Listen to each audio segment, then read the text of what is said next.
Evangelho de João capítulo 16, a partir do verso 1 diz assim: tenho-vos dito essas coisas, para que não vos escandalizeis. Eles vos expulsarão das sinagogas, mas vem a hora em que todo que vos matar julgará com isso tributar um culto a Deus. E isso farão porque não conhecem o Pai e nem a mim. Ora, essas coisas vos tenho dito, para que quando a hora chegar, vos recordeis de que eu vos disse. Não vos disse desde o princípio, porque eu estava convosco, mas agora vou para junto daquele que me enviou. E nenhum de vós me pergunta: para onde vais? Pelo contrário, porque vos tenho dito essas coisas, a tristeza encheu o vosso coração. Amém. O que me deixa maravilhado nesse momento aqui, pastor Zezinho, amados irmãos, é que Jesus, ele diz que está falando determinadas coisas para os seus discípulos, para que eles não se escandalizem, ou seja, para que eles não fiquem ali apavorados quando virem essas determinadas coisas acontecerem, contra eles principalmente. Sim, e o que poderia acontecer com o discípulo de Jesus, que poderia escandalizá-lo, que poderia deixá-lo amedrontado, melindroso e dizer: poxa vida, eu estou servindo a Deus e isso está acontecendo comigo? Jesus está falando, querido, aliás, já que se prega que nós somos príncipes e princesas de Deus, temos que ter o melhor dessa terra, temos que ser cabeça e não cauda, temos que estar por cima não por baixo, como se o crente pobre fosse desprezado por Deus e o crente rico fosse abençoado por Deus, como se Deus só tivesse na vida de um crente se ele for rico, se ele tiver recurso. Se ele for pobre, Deus não está com ele, ele é cauda. Se ele for pobre, não tiver nada desse mundo, ele está por baixo. Quem está por cima é os ricos. Sim, é essa mentalidade que tem se pregado nos dias de hoje nas igrejas. Mas Jesus nos fala exatamente, querido, algo que traz um conflito sério quanto a esse pensamento. Jesus está dizendo para os seus discípulos daquela época, daquele momento do primeiro século, que coisas terríveis vão acontecer com eles, e que eles precisam estar preparados para isso. Ele diz: eu estou dizendo isso antes que aconteça, para que quando acontecer vocês saibam que eu já tinha avisado. E o que seria isso? Primeiro, verso 2: eles vos expulsarão das sinagogas. As sinagogas, querido, eram os locais de culto que os judeus haviam construído no período interbíblico, naquelas páginas que dividem Malaquias de Mateus, período de 400 anos. Os judeus tinham construído ali essas sinagogas para cultuar, já que eles tinham ficado muito tempo distante do templo. Nabucodonosor tinha levado eles cativo, e depois que o rei Ciro permitiu eles voltarem, ainda assim muitos judeus não voltaram para Jerusalém, preferiram ficar onde eles estavam, se espalhar pelas nações vizinhas e pelos territórios vizinhos, já tinham estabelecido sua casa, sua moradia, e preferiram não voltar. E ali eles construíram esses locais chamados sinagoga, onde eles cultuavam, onde eles estudavam a palavra de Deus, onde eles oravam, onde eles prestavam o seu culto a Deus. E ali era um local onde eles se reuniam todos os dias para orar, e todos os sábados para estudar a Bíblia, para estudar o Tanakh, o Antigo Testamento, o Velho Testamento. E ali eles davam oportunidade a um judeu, um judeu mais instruído, para ler uma palavra, para trazer uma palavra. E ali era comum que os irmãos, que os judeus, se reunissem na sinagoga, e um ou outro tivesse oportunidade para falar, para ler um trecho da Sagrada Escritura, para trazer uma palavra de consolo e de ensinamento, de doutrina. Só que Jesus está dizendo que por servirem a Ele, por serem servos dele, por terem crido que Ele é o Messias, que Ele é o Filho de Deus, por crerem na doutrina que Jesus ensinou, seus discípulos, mesmo sendo judeus, iriam ser expulsos da sinagoga. Sim, e nenhum judeu era expulso da sinagoga, a não ser que ele praticasse algo realmente considerado por uma blasfêmia. Ou seja, para os judeus, no primeiro século, para muitos judeus, líderes judaicos, que não se converteram a Jesus, ao Evangelho, tinham a fé em Cristo como uma blasfêmia. Logo, quem confessava Jesus como Messias era expulso do templo. O próprio João, o evangelista que escreve o Evangelho, ele vai falar disso em outras partes do Evangelho, dizendo que muitos creram em Jesus, mas não o confessavam para não ser expulso da sinagoga, porque amavam mais a glória dos homens do que a glória de Deus. Então isso já tinha começado, e depois da morte de Jesus, ele está dizendo, depois da sua morte, que ele voltasse para o Pai, isso ia se intensificar. Ou seja, um judeu, mesmo sendo judeu, mas pelo fato de ele crer em Jesus, ele não poderia mais estar na sinagoga pregando ou levando uma palavra de conforto e consolo. A gente vê isso acontecendo no ministério de Paulo algumas vezes. Paulo indo para algumas cidades, pregando nas sinagogas. Onde Paulo ia pregar, nas cidades gentios, ele procurava as sinagogas, porque sempre tinha uma sinagoga, né? Os irmãos judeus, irmão dele de carne, né? Sangue, de carne judeu, né? De nacionalidade. Ele ia para a sinagoga pregar e os judeus não aceitavam, então ele não voltava para a sinagoga. Muitas vezes criava tumulto e ele dizia: eu vou para os gentios porque vocês não querem receber a palavra. E muitas vezes eles foram expulsos. O próprio Jesus foi expulso da sinagoga. E tentaram matar ele em determinado momento, mas não conseguiram, porque não era chegada a hora dele. Então o que é que a gente pode tirar isso aqui, irmãos, de aplicação prática para os nossos dias de hoje? Expulso da sinagoga, dos locais de culto. O que a gente pode tirar, irmão, eu até diria que isso aqui, claro, isso aqui obviamente é algo profético, né, que Jesus estava falando especificamente para os seus discípulos do primeiro século. Mas a gente pode também entender que essa profecia de Jesus seria uma profecia de múltipla referência, ou seja, que foi direcionada para os judeus, os crentes judeus, os apóstolos, os discípulos dele judeus no primeiro século, como também para os verdadeiros servos de Deus em toda a história da igreja. Por exemplo, John Wesley, quando começou a pregar sobre arrependimento, sobre abandonar o pecado e uma palavra de santidade verdadeiramente, ele foi proibido de pregar nos templos na época dele. Foi proibido de pregar nos templos na época dele. E todos os pregadores, né, o próprio Lutero, quando se levantou para pregar a verdade, também foi proibido de pregar nos templos onde ele pregava. E isso aconteceu com todos os outros pré-reformadores e reformadores. E não é diferente também nos dias atuais.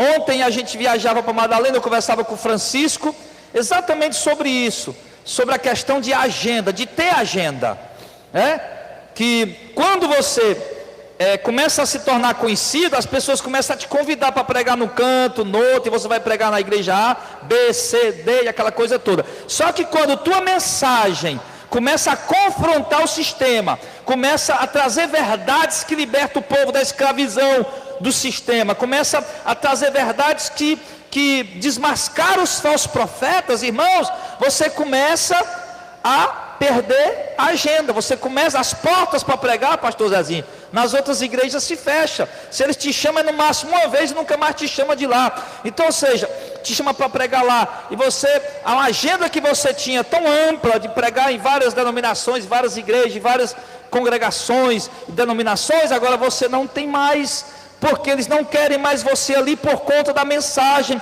genuína, legítima, verdadeira, que contraria o sistema, contraria a opressão, que não explora o povo, e eles praticamente, vamos dizer assim, né, expulsam você ali da sinagoga, expulsam no sentido de não lhe convidar mais para pregar naquela congregação. Da mesma forma, os nossos irmãos queridos que estão dentro de igrejas hereges e que são ministros, que pregam, que dirigem culto, que têm um dom da palavra, mas quando Deus ilumina a mente deles para a verdade, e ele faz parte daquela congregação, ele começa a passar a verdade para os irmãos, lhe é tirada as oportunidades, ele não pode mais pregar na sua própria congregação, porque a mensagem dele está libertando vidas da opressão. Você, como a gente já disse isso 1 milhão de vezes, os irmãos aqui sabem muito bem disso, né? Das próprias emissoras de rádio, que se dizem evangélicas, que se dizem levar a palavra de Deus, que todo mundo assiste e diz que é uma bênção, que você passa por lá e de repente você não está mais pregando lá, e as pessoas perguntam: cadê aquele pregador que pregava aquela mensagem verdadeira, genuína, legítima, que confrontava? Cadê? Por que ele não está mais na rádio? E ninguém sabe por que não está mais na rádio. Por quê? Porque o sistema junto com os empresários, expulsaram de lá e não lhe deram sequer a oportunidade de se despedir do seu público. Então, querido, isso que Jesus está falando é a mais pura verdade.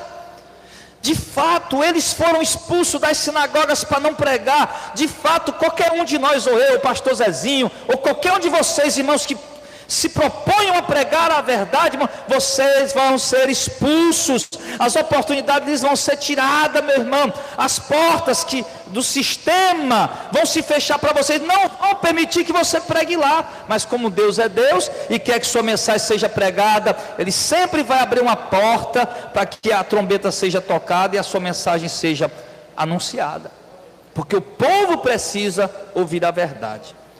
Embora os discípulos de Jesus foram impedidos de pregar nas sinagogas, mas eles puderam pregar nas praças, nas ruas, e fazer reunião com os irmãos que iam se convertendo, amados irmãos.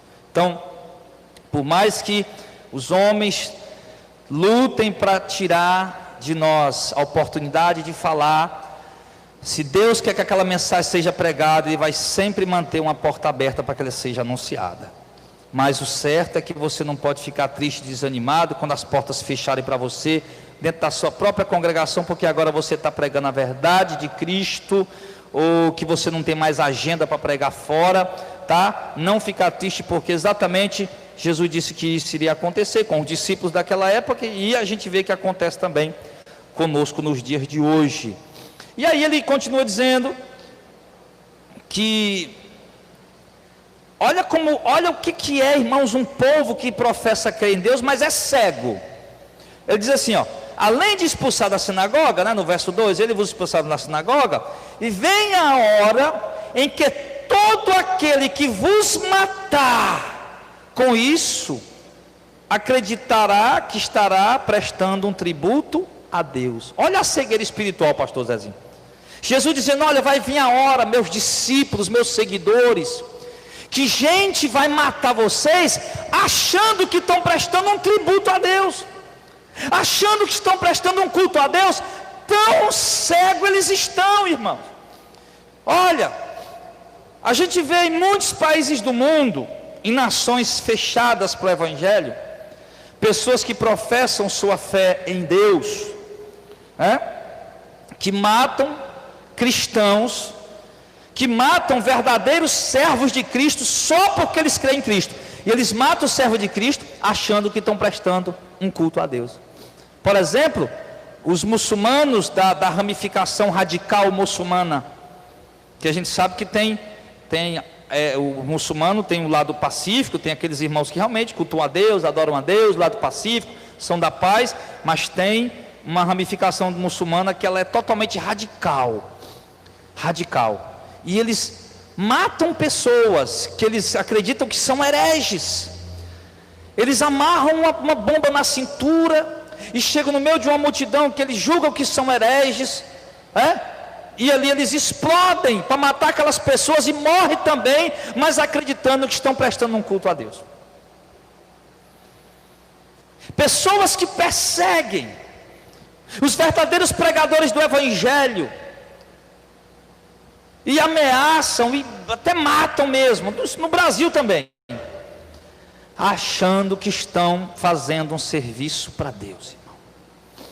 Mas não estão. Mas só para você ver o que é o grau de cegueira. Uma pessoa ouvir, por exemplo, o pastor José Horácio pregando uma palavra legítima, genuína e verdadeira, bíblica, sem explorar ninguém, levando uma mensagem pura, limpa, verdadeiramente bíblica, sem fermento. E ver do mesmo tempo, por exemplo, um Valdemiro Santiago pregando uma palavra totalmente deturpada, adulterada, prostituída, exploradora, aprisionadora.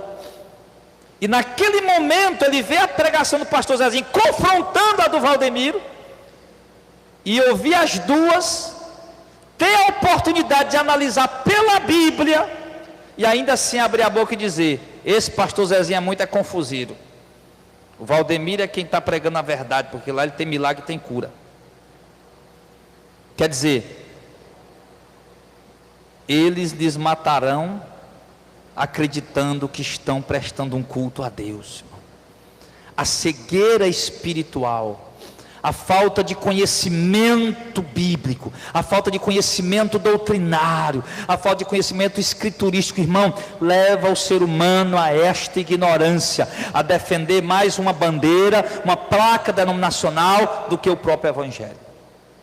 Poxa, a gente vê aí, meu irmão, crentes, por exemplo, eu conheço crente dentro da Deus é Amor, vendo a Deus é Amor na maior apostasia do mundo, e falando que tem apostasia, que está pregando heresia, que as profecias lá são falsas, mas que não tem coragem de sair de lá.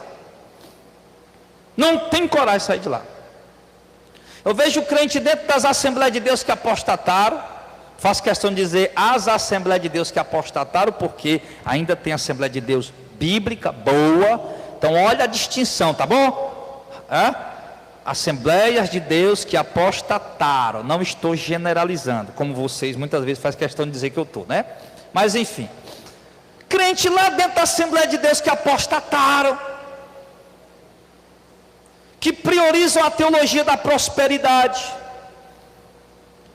que distorcem o evangelho, a palavra, que não estão mais nem aí para a doutrina bíblica verdadeira, só querem saber de política, de comércio, de dinheiro, de riqueza, de conquista e de explorar o povo para enriquecer, tanto a denominação como os seus líderes principais, empobrecendo cada vez mais o povo e enriquecendo cada vez mais a si.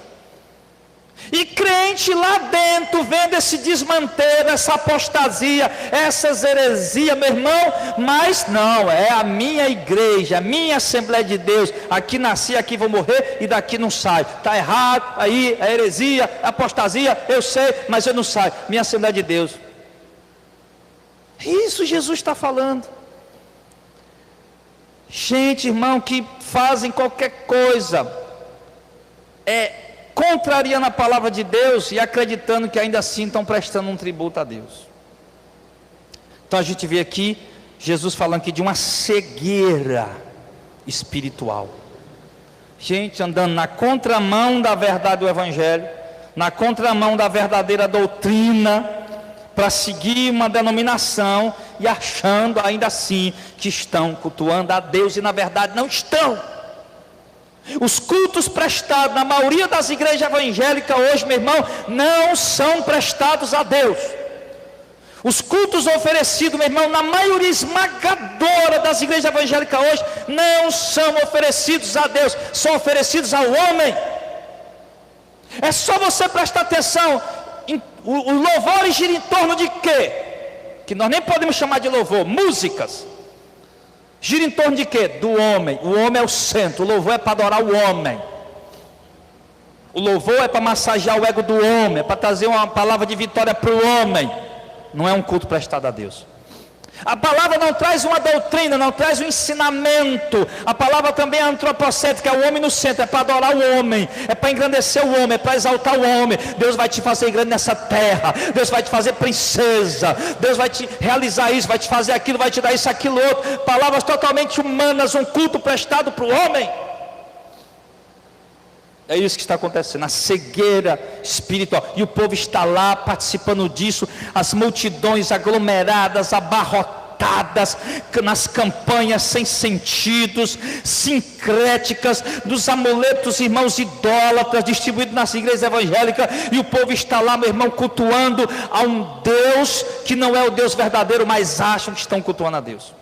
A cegueira espiritual. E Jesus disse: e por que eles fazem isso, Jesus?